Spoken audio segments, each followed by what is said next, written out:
Hey everyone, and welcome to the wild world of mixed martial arts, where Conor McGregor is still searching for a fight, Sean O'Malley is on a vacation from losing, and Jon Jones is somehow both a champ and a no-show.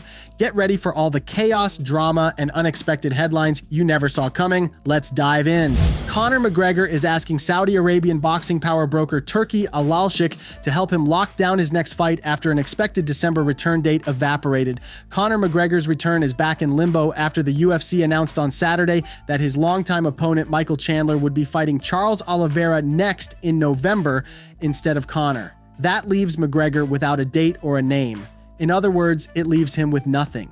The only thing McGregor is getting from the UFC these days is a lot of drug testing.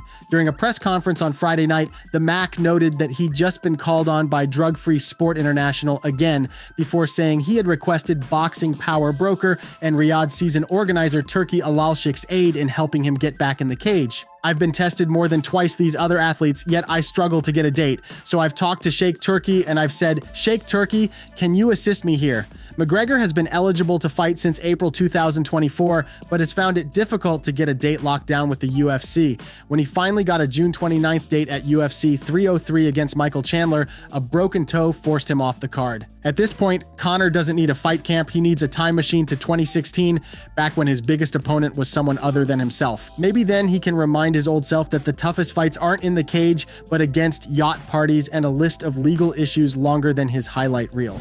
Jon Jones defends his heavyweight title versus Stipe Miocic in the UFC 309 main event on November 16th at Madison Square Garden in New York. Interim heavyweight champion Tom Aspinall has long awaited the fight announcement, which took a year to be rebooked, and he plans on being in attendance not just as a spectator, but as a backup fighter. I have told the UFC that if anybody gets injured or there's any other reason why nobody can make it to that fight, if one of them pulls out, I'm ready to go. If I need to, I'll fight both of them in the same night, no problem. Give me my undisputed title. Of course, with Jon Jones involved, Aspinall might want to stay ready for anything, especially if anything includes a last-minute hit and run or an unexpected USADA visit. Who do you think will win, Jon Jones or Stipe Miocic? And do you think we'll ever see a showdown between Aspinall and Jones?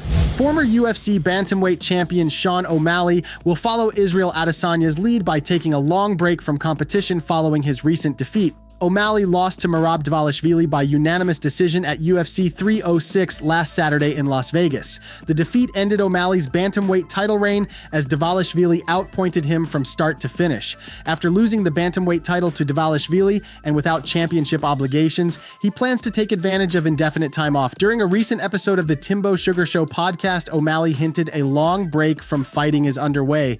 It's going to feel good to take a legit break to get fully healthy. It's going to be nice to take a legit full-on break without something next. Right after the Aljo fight, I knew I had the Cheeto fight. Right after the Cheeto fight, I had the Merab fight. Now after this fight, I don't have anything. Nothing scheduled, no one's next. I need to get healthy, and that's it. I'm going to actually heal up from injuries and then take my time and come back. Guess he's hoping that taking a page out of Adesanya's playbook works better than his last attempt to mimic Conor McGregor.